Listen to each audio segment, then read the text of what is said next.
సోదరులు ఐక్యంగా ఉండుట ఎంత మేలు, ఎంత మనం.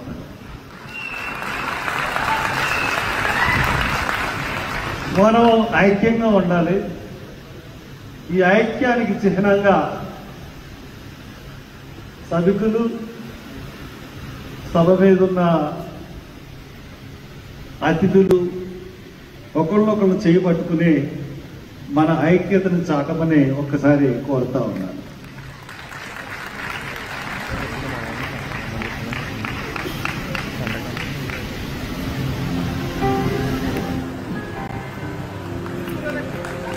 సభికులు కూడా అడగండి, చేయబట్టుకుని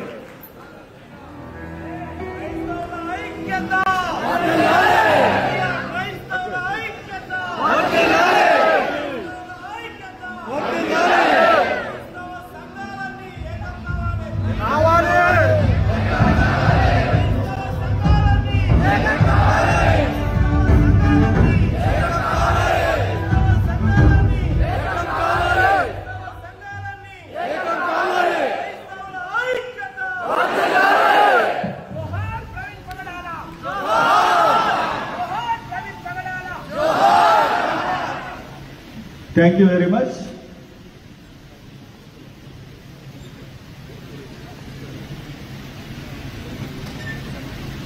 ఈ రోజున ఈ హైదరాబాద్లో ఈ మీటింగ్ జరగడం ఇది దేవుడు కల్పించిన అవకాశం.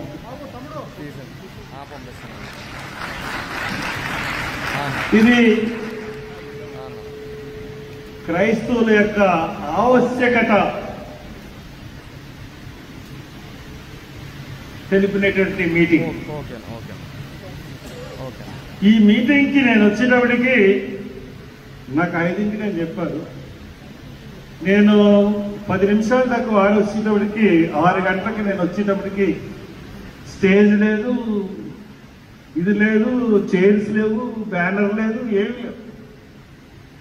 ఎవరికి ఏమీ అర్థం అవట్లేదు, సభ ఉందో లేదో తెలియని. కానీ విశ్వాసంతో ఇక్కడికి వచ్చిన వాళ్ళందరూ వెయిట్ చేస్తూ ఉన్నారు. నాకు అనిపించింది ఏంటి పరిస్థితి. నన్ను ఇన్వైట్ చేసింది అజయ్కి ఫోన్ చేస్తా, అన్నా నేను రాలేనన్నా, నన్ను అరెస్ట్ చేయాలని చూస్తా ఉన్నారు, అరెస్ట్ చేసి తీసుకెళ్దామని చూస్తా ఉన్నారు. ఇప్పటికే చాలా కేసులు పెట్టారు నా మీద. మళ్ళీ ఈ మీటింగ్కి పర్మిషన్ ఇవ్వలేదు. అజయ్ బాబు లేకుండా మీటింగ్ జరుపుకోండి, అజయ్ బాబు అండ్ అభినవ్ లేకపోతే మీటింగ్ జరపకండి, పర్మిషన్ క్యాన్సిల్ చేసి. మరి ఇదేంటి నాకు అర్థం అవ్వలేదు. సరేలే నేను మాట్లాడతాను అని చెప్పాను. ప్రవీణ్ పగడాల గారు మార్చి 24న రోడ్డు మీద పక్కన పడిపోయి, ఆయన మీద బండి పడిపోయి ఉన్నప్పుడు 24 మధ్యాహ్నం కల్లా రాజమండ్రిలో వేలాదిగా జనం వచ్చింది. నేను సాయంత్రం అక్కడికి వెళ్ళినప్పటికీ ఏంటి ఎంత జనం వస్తున్నారు, వాట్ ఈజ్ హిజ్ ఇంపార్టెన్స్ అని ఎవరో తెలియదు. నాకు ఎప్పుడు పేరు కూడా లేదు, చాలాసార్లు చెప్పాను. అంటే మా అబ్బాయి వచ్చి ఒక వీడియో చూపించారు, అబాలిషన్ ఆఫ్ హిందూ యాక్ట్స్. చాలా వండర్ఫుల్గా మాట్లాడి ఖచ్చితంగా ఆ వీడియో చూసిన తర్వాత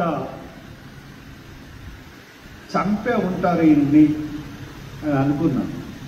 సరే ఈవినింగ్ వెళ్ళాను, అన్నీ అందరికీ తెలిసిన విషయాలే, మళ్ళీ ఒకసారి బ్రీఫ్గా చెప్తాను.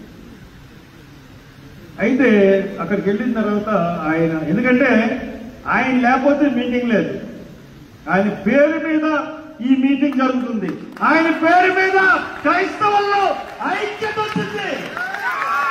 జస్టిస్ ప్రవీణ్ పగడాల గుర్తుపెట్టుకోండి.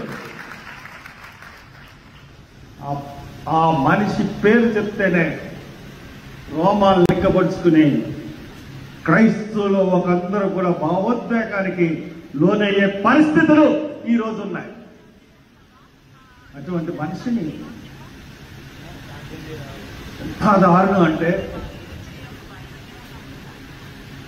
సాయంత్రం పోలీసులు అందరూ కూర్చున్నారు. ప్రవీణ్ పగడాల బావమరిది ఎవరు వచ్చారు, సీసీ ఫుటేజ్ చూపిస్తూ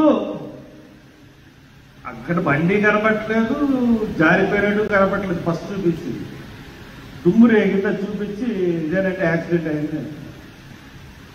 అసలు ఏం కాదు, ఇది యాక్సిడెంట్ అన్నారు అంటే అది యాక్సిడెంట్ అని చెప్పి నాకు నన్నెందుకు మీరు కన్విన్స్ చేస్తారు? డిఎస్పీ, ఎడిషనల్ ఎస్పీలు అందరూ ఉన్నారు, నన్ను కన్విన్స్ చేస్తారు. మీకు కన్విన్స్ చేయాల్సిన అవసరం ఏంటి? ఏదో దాస్తున్నారు ఇలాగ అనిపించింది. అది ఫస్ట్ సైట్. ఇమీడియట్గా నేను బయటకు వచ్చాను. అది యాక్సిడెంట్ అని చెప్తున్నారు కానీ యాక్సిడెంట్ కాదు, ఇది ఎట్టి పరిస్థితుల్లోనూ యాక్సిడెంట్ అవ్వడానికి వీలు లేదు. 100% ఏదో జరిగింది అని చెప్పి బయటకు వచ్చి చెప్పాను. నైట్ అంతా అక్కడే ఉన్నాం. 11 వరకు ఉన్నాను అక్కడ. కుర్రోళ్ళు అన్నా నువ్వు వెళ్ళన్నా మేము అనుకుంటాం. అంటే ఏంటంటే రాత్రి కానీ గవర్నమెంట్ కదా ఈ బాడీని తీసుకుని వెళ్ళిపోతుందేమో అని ఒక భయం.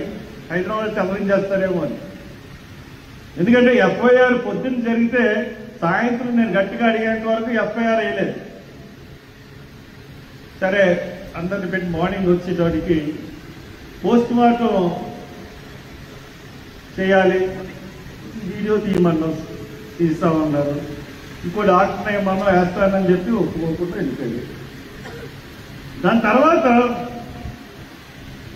పోస్ట్ మార్టం ఎంక్వైస్ట్ రాయడానికి 12 గంటలు తీసుకున్నారు.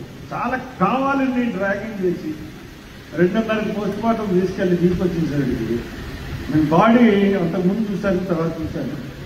పోస్ట్ మార్టం అయిన తర్వాత చాలా మేకప్ చేసిన తర్వాత కూడా ఈ చేతులు ఇలా కట్ అయిపోయి ఉంది తప్పితే ఇక్కడ నుంచి ఇక్కడికి గొడ్డలతో నరకేసినట్టుగా నేను చూశాను బాడీ.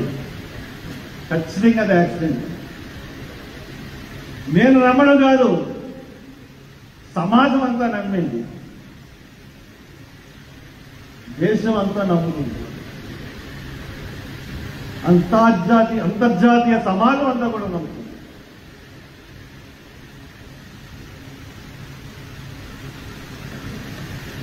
అంతర్జాతీయ సమాజం కూడా నమ్ముతాం. ఇటువంటి పరిస్థితుల్లో ఆయన అక్కడ బాడీ ఉంటుండగానే ఇక్కడ ప్రవీణ్ పగడాల గారి అకౌంట్ సీజ్ చేశారు.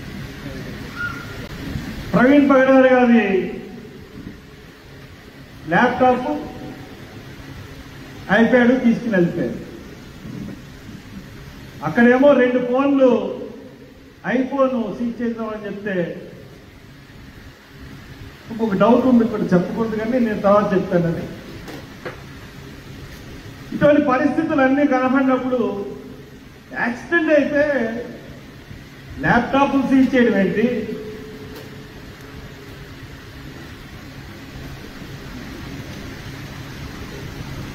ల్యాప్టాప్లు సీజ్ చేయడం ఏంటి, లేకపోతే ఇది సీజ్ చేయడం ఏంటి అన్న డౌట్ మనకు వస్తుంది. తర్వాత అన్ని టీవీలోళ్ళు పని కట్టుకుని ఆయన్ని ఒక తాగుబోతు కింద సృష్టించాలని రకరకాల వీడియోలు అన్నీ కూడా చేశారు, రిలీజ్ చేశారు. దాని తర్వాత చాలా క్లియర్గా 4 రోజులు అయిపోయిన తర్వాత అడిషనల్ ఐజీ ఏం చేశాడంటే మేము చేసిన వీడియోలు కాదు ఇది అన్నారు. సరే, తర్వాత పోస్ట్ మార్టం రిపోర్ట్ 3 రోజులు ఇస్తారన్నారు. విచిత్రమైన విషయం చెప్పమంటారా, గవర్నమెంట్ ఈ రోజుకి పోస్ట్ మార్టం రిపోర్ట్ రిలీజ్ చేయలేదు. నేనే సంపాదించి అఫీషియల్గా పెట్టారు. నాకు తెలుసు కదా, సామ భేద దాన దండోపాయాలు. ఉపయోగించాలి. పోస్ట్ మార్టం రిపోర్ట్ తీసుకొచ్చారు, కోర్టులో వేస్తారు. ఇప్పుడు 12వ తారీఖున ప్రెస్ మీట్ పెట్టాడు. 11వ తారీఖున పోస్ట్ మార్టం రిపోర్ట్ వచ్చింది. 12వ తారీఖున ప్రెస్ మీట్ పెట్టి ఏవైతే వీడియోలు రిలీజ్ చేశారో ఈ టీవీ వాళ్ళు అయ్యే మళ్ళీ చూపించి అదే అని కేసు కన్క్లూడ్ చేస్తున్నారు. యాక్సిడెంట్ ఇదని చెప్పేసి కేసు. దీన్ని ఎలా మనం విశ్వసించగలం? ఇది అసలు బాగాలేదు, న్యాయంగా లేదని చెప్పి చాలా గట్టిగా అందరం తగులుకుంది. నేను 13, 14 తయారు చేశాను, పిన్ వేశాను. ఐ థింక్ రేపు సోమవారం, మంగళవారం రీపోస్ట్ మార్టం హైదరాబాద్లో జరగడానికి ఆర్డర్ రావచ్చు. 100%.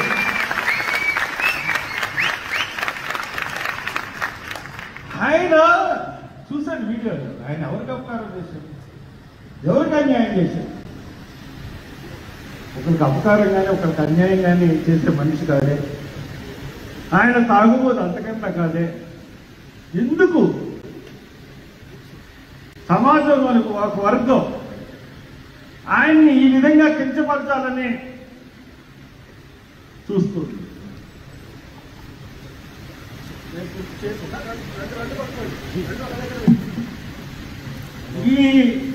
నేను మాట్లాడతానంటే ఒక 10 నిమిషాలు ప్లీజ్, ఓకేనా?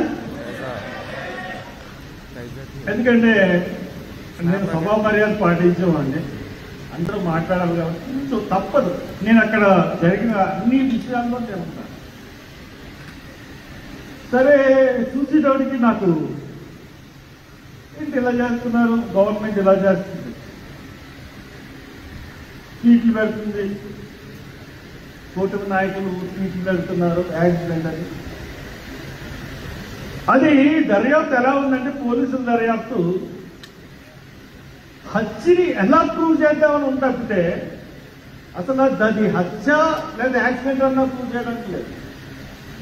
అది యాక్సిడెంట్ అని ఎలా ప్రూవ్ చేయాలి, హత్యని కాకుండా యాక్సిడెంట్ అని ఎలా ప్రూవ్ చేయాలన్న దాని మీదే దర్యాప్తు జరిగింది.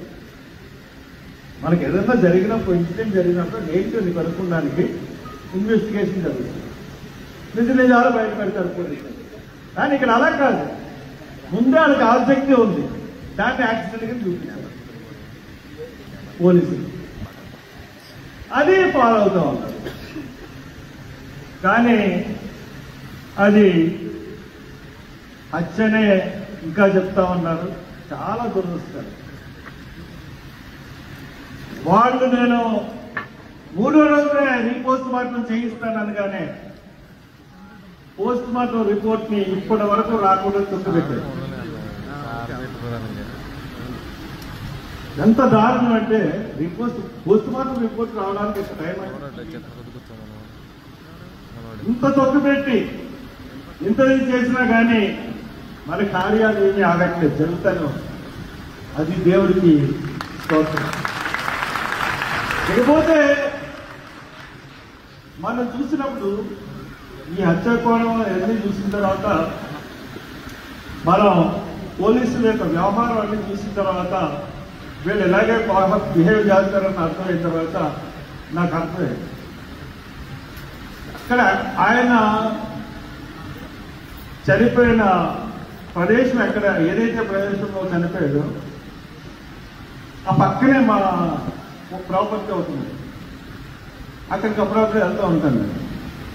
2 రోజులు వరుసగా అక్కడికి వెళ్ళేటోడికి ప్రవీణ్ ప్రకటనలో ఎక్కడైతే చనిపోయారో ఆ స్పాట్ దగ్గరికి వచ్చి అందరూ చూసి వెళ్ళడం మొదలుపెట్టి,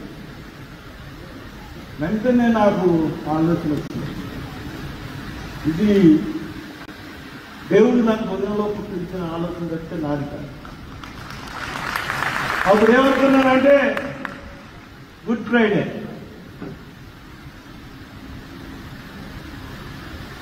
ఈస్టర్. గుడ్ ఫ్రైడేలో వాద్యం ఉంటారు, ఈస్టర్లో సమాధిలోకి వెళ్తారు. సమాధుల పండుగ చేసుకుంటారు.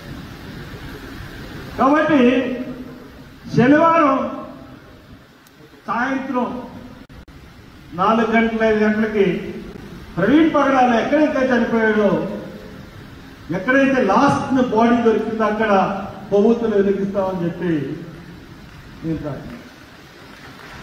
దీనికి ఆర్భాటాలు చేయలేదు, ప్రచారం చేయలేదు, సోషల్ మీడియా ప్రచారం కల్పించింది. ఏంటండి జనాలు? పోలీసులు ఆలోచించారు, ఎట్టి పరిస్థితుల్లోనూ అక్కడ రానివ్వం మిమ్మల్ని అన్నారు. పర్మిషన్ లేదన్నారు. 144 సెక్షన్ ఉందన్నారు, సెక్షన్ 30 ఉందన్నారు. ఇవన్నీ కుదరదోనే వచ్చి తీరుతామని చెప్పారు. నాకు పోలీసులకు కూడా నేను 4:30కి లాస్ట్గా అడుగుదామని చెప్పి 5 జనం వచ్చేస్తారని చెప్పి మళ్ళీ వెళ్ళా 3:30. అప్పుడు నన్ను ఒక 500-600 మంది పోలీసులు చుట్టుముట్టి మొత్తం అందరినీ ఒక్కడే నా కారులోంచి నన్ను దింపడానికి 70 మంది పోలీసులు 15 నిమిషాలు పట్టింది. అది నాకు ఇచ్చిన దేవుడికి శక్తి.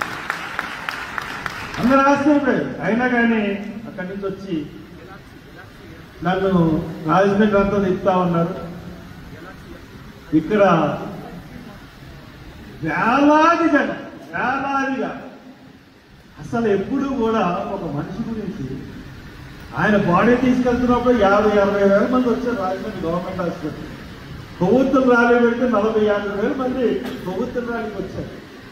పోలీసులు చేతులు ఎత్తేసి వెనక్కి వెళ్ళిపోయి ఆ ప్లేస్ ని మనకు అప్పగించేసిన విషయం మనకి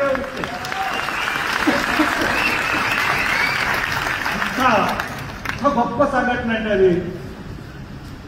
అది ఎవరు ఊహించదు. అందుగురించే ఈ ప్రవీణ్ పగడాల ఆయన్ని ఎందుకు చంపాల్సి వచ్చింది? మోటివ్ ఏంటంటే కేసు. ఇవాళ అంటే అన్ని రాష్ట్రాల్లో ఉన్నటువంటి 9 రాష్ట్రాల్లో ఏదైతే ఈ పిటిషన్ అనేది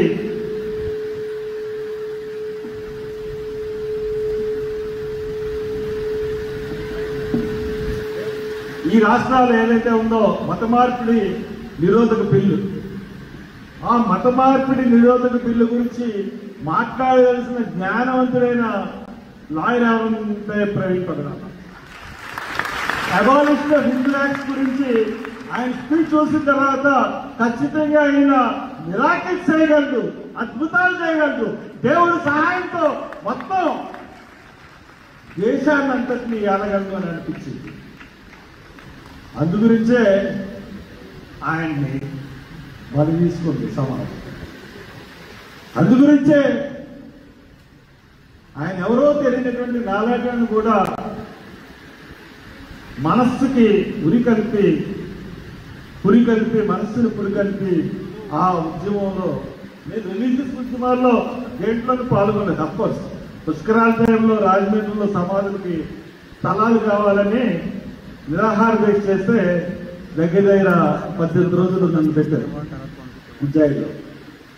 ఎంపీగా అయిన తర్వాత కూడా జైల్లో ఉన్నాను నేను. అది విచిత్రం. నా సొంత కేసు అన్నది ఎప్పుడు చిన్నప్పటి నుంచి ఇప్పటి వరకు కూడా లేదు. స్టీవెన్ తెలుసు, మా యాడమ్కి తెలుసు. స్టీవెన్ సింగర్, నాకు సబ్ జూనియర్ యూనివర్సిటీలో. ఇంత పెద్ద సింగర్ అవుతాడని నేను అనుకోలేదు. వీళ్ళందరూ పెద్ద అందనాలు. నా జూనియర్స్ కానీ నా సీనియర్స్ కానీ అందరూ హర్షన్న నేనంటే ఒక ఇది వాళ్ళే నన్ను కాసుకునేవారు. దేవుడు ఎప్పుడు నా మీద నా పక్కన ఎప్పుడు ఒక రక్షణలాగా జనానికి క్రియేట్ చేశాడు చిన్నప్పటి నుంచి. మరి ఎందుకో తెలియదు. అది నేను చూసుకున్నాను. ప్రవీణ్ పగడాల అయిపోయిన తర్వాత ఇది అయిన తర్వాత రేపు మనకి 24వ తారీఖున మీ అందరికీ ఇదే పిలుపు. మీరు మీ సంఘాల్లోకి వెళ్ళిన తర్వాత రేపు ప్రతి సంఘంలోనూ కూడా ఒక విజ్ఞాపన చేయండి. 24వ తారీఖున మన సంఘస్థులందరం ఒక బస్సు మాట్లాడుకుని మనం రాజమండ్రి సభకి వెళ్ళాలి. ప్రవీణ్ ప్రగడాల సంతాప బహిరంగ సభకి మనం వెళ్ళాలి. ఇరు రాష్ట్రాల్లోని ప్రజలందరికీ, ఇరు రాష్ట్రాల్లో ఉన్న చర్చెస్ అన్నీ కూడా ప్రతి ఒక్క చర్చ్ నుంచి ఒక్కొక్క బస్సు, 2 బస్సులు, 3 బస్సులు మీరే మీ తిట్టుబాటాలు, టిఫిన్లు అన్నీ దాంట్లో సమకూర్చుకుని ఆ సభకు బయలుదేరారు. అది మన భవిష్యత్తుకు నాంది సభావతం చెప్తా ఉన్నాను. క్రైస్తవుల యొక్క శక్తి చూపలేకపోతుంది మీకు చెప్తా ఉన్నాను. అంతేకాదు ఈ సమాజంలో ఒక మార్పు తెచ్చే గొప్ప సభ అవుతుంది. ప్రతి పాస్టర్ కి ఒక కవచాన్ని ఇచ్చే సభ అవుతుంది. మనకి మన పాస్టర్లు కానీ క్రైస్తవ సమాజాన్ని కానీ ఈసరించుకుని ఏమన్నా మాట్లాడాలంటే ఆ సభను గుర్తు తెచ్చుకునే పరిస్థితులు మనం కల్పించగలం, కల్పిద్దాం. కాబట్టి అది దృష్టిలో పెట్టుకోండి. అది దృష్టిలో పెట్టుకుని ప్రతి ఒక్కరు తయారవ్వండి ఆ సభకి. ఆ సభకు వచ్చినప్పుడు ఇంకా పర్మిషన్ ఇవ్వలేదు, తెస్తాను. కానీ నాకు అన్నిటికన్నా గొప్ప విచిత్రమైన విషయం ఏంటంటే హైదరాబాద్లో బీజేపీ గవర్నమెంట్ ఉందా, కాంగ్రెస్ గవర్నమెంట్? కాంగ్రెస్ కాంగ్రెస్ అయితే అజయ్ బాబుని ఎందుకు రానివ్వలేదు? కాంగ్రెస్ గవర్నమెంట్, బీజేపీ పాలన. ఓహో రేవంత్ రెడ్డి గారు, నేనంటున్న మాటలు కాదండి, ప్రజలు అంటున్నారు. ఇక్కడి నుంచి మీరు నాకు స్నేహితులు. కానీ అజయ్ బాబు రాజమండ్రిలో మాట్లాడితే తెలంగాణలో కేసులు పెట్టి అరెస్టులు చేసి 7 పోలీస్ స్టేషన్లు తిప్పి చేయడం మీకు సభలేనా? ఖచ్చితంగా రాహుల్ గాంధీ, సోనియా గాంధీ దృష్టికి తీసుకెళ్తుంది. ఆల్రెడీ సోనియా గాంధీ నన్ను అడిగింది పర్సనల్ గా, వాట్ హ్యాపెన్ ఇన్ రాజమండ్రి, తట్టుకున్నాను. ఆవిడ దగ్గర నేను 15 సంవత్సరాలు వెనకాలే ఉండేవాడిని పార్లమెంట్ లో. చెప్తాను జరిగింది అంటాను. యూ రైట్ అండ్ అమౌంట్ అందేస్తుంది డెఫినెట్లీ మేడం అని చెప్పి పంపించాను. కాబట్టి ఇక్కడ జరుగుతున్న విషయాలు అందరూ కూడా ప్రెసిడెంట్కి రాయండి, సోనియా గాంధీ మేడంకి రాయండి, రాహుల్ గాంధీకి రాయండి, ఈమెయిల్స్ తెలుసుకుని. ఇక్కడ కాంగ్రెస్ లో ఉన్న మంత్రులందరూ నా సహచరులు, నా జూనియర్సే. బట్టి గారి నుంచి ఉప ముఖ్యమంత్రి బట్టి విక్రమార్క గారి దగ్గర నుంచి పట్నం ప్రభాకర్ గారిని, లేకపోతే పిసిసి ప్రెసిడెంట్ మహేష్ కుమార్, అందరూ నాకు అత్యంత సన్నిహితులు, స్నేహితులు, చాలా క్లోజ్ ఫ్రెండ్స్. నేను మాట్లాడతాను, ఆల్రెడీ మాట్లాడాను. ఇక్కడ జరుగుతున్నది క్రైస్తవుల్ని రక్షించడానికి చేస్తున్న ప్రయత్నాలాగా ఈ ప్రభుత్వం వ్యవహరించట్లేదు. బీజేపీ మీ కమిషనర్లు ఏం చేస్తున్నారో చూడు. ఇది బీజేపీ అనుకుని యాక్ట్ చేస్తున్నట్టుగా ఉన్నారు మీరు. కాబట్టి తగ్గమను మీ కమిషన్ అంతొద్దు. మనుషుల్ని సభలకు రానివ్వకుండా అరెస్ట్ చేస్తామన్న సన్నివేశాలు, సీన్లు సృష్టించకండి. పోలీసులకు చెప్తా ఉన్నారు. ప్రెస్ ద్వారా మీరు ఖచ్చితంగా చూస్తారు, లేదంటే ఇక్కడే 4 మంది వీడియో తీసుకుంటూ ఉంటారు. ఐబీ వాళ్ళు, సెంట్రల్ ఇంటెలిజెన్స్, స్టేట్ ఇంటెలిజెన్స్ వాళ్ళు. చెప్పండి, నేను సీఎం గారి దృష్టికి అలాగే తీసుకెళ్తాను. రేవంత్ రెడ్డి గారు మన ప్రాథమిక సూత్రం, మన పార్టీ ప్రాథమిక సూత్రం మైనార్టీలను కాపాడటం, మైనార్టీలకు రక్షణ కల్పించడం, వాళ్ళ మీద చర్యలు చేయమని, ప్రతిచర్యలు చేయమని కాదు. మీరు ఇదే పాటిస్తే మున్ముందు మీరు గడ్డు పరిస్థితి ఎదుర్కోక తప్పదు. మీరు కూడా ఒక బీజేపీ నాయకుల్లాగా ప్రవర్తిస్తే ఎవరిస్తారు లక్షణ మైనార్టీలకి, క్రైస్తవులకి? ఎప్పుడన్నా ఏదైనా రాజకీయ గొడవల్లో ఉన్నారా? ఎప్పుడన్నా ఏ రాజకీయ పార్టీ సమావేశంలో అన్నా పాల్గొన్నారా? ఏ రాజకీయ పార్టీకి ఓటేమని చెప్పారా? ఎంత మత సామరస్యంతో ఉంటారు. వాళ్ళని ఇబ్బందులు పెడుతుంది మీ ప్రభుత్వం. This is not good. కాబట్టి దీన్ని అందరూ గమనించమని, అందరూ 24వ తారీఖున రాజమండ్రిలో కలుద్దాం. Thank you very much.